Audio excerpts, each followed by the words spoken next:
त्यांना बरोबर लाईनवर आणलेलं आहे. कारण यांनी 2019ला तुमच्याशी जनतेशी गद्दारी केली आणि गद्दारी करून सरकार स्थापन केलं. आणि मुख्यमंत्री पद गेल्यानंतर मला सांगा, जर सरकार बदललं आम्ही नसता तर ही योजना चालू झाली असती का? झाली असती का सांगा? ही योजना चालू करण्यासाठी त्याला देखील धाडस लागतं, देण्याची दानत लागते, नियत लागते. ती नियत या सरकारकडे आहे आणि म्हणून ते बदललं आम्ही. जे चुकीच्या पद्धतीने सरकार स्थापन झालं होतं ते आम्ही बदललं, धाडसी निर्णय घेतला. तुम्हाला माहित आहे, लोक सत्तेकडे जातात, सत्तेच्या विरुद्ध कधी जातात? एकनाथ शिंदे आणि माझ्यावर 50 आमदार सत्तेतून पाय उतार झाले, सत्ता सोडली आम्ही. यांना धडा शिकूया. आणि म्हणून आज या योजना ज्या आपण करतोय, या योजना सर्वसामान्यांच्या फायद्यासाठी आहे.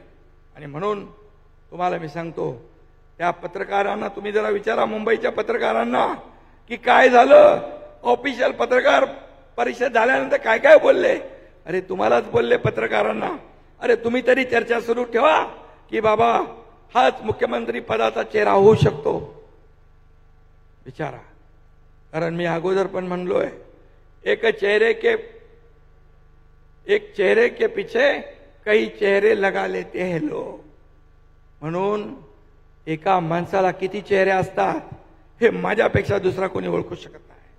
आणि म्हणूनच या ठिकाणी ज्या आघाडीतल्या मित्र पक्षांना देखील तुमचा चेहरा नकोसा झालाय, त्याला जनता कशी स्वीकारेल हा एक विषय आहे.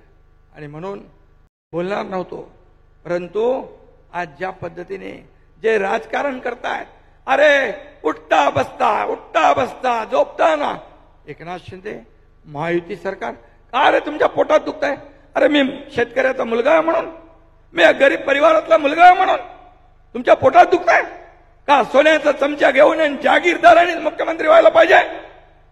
अरे मरमर काम करतोय, 24 तास आम्ही काम करतोय. मी पहाटेपर्यंत करतो, अजितदादा पहाटेला सुरू करतात, देवेंद्रजी पूर्ण दिवसभर करतात. असं 24/7 हे सरकार आज काम करते.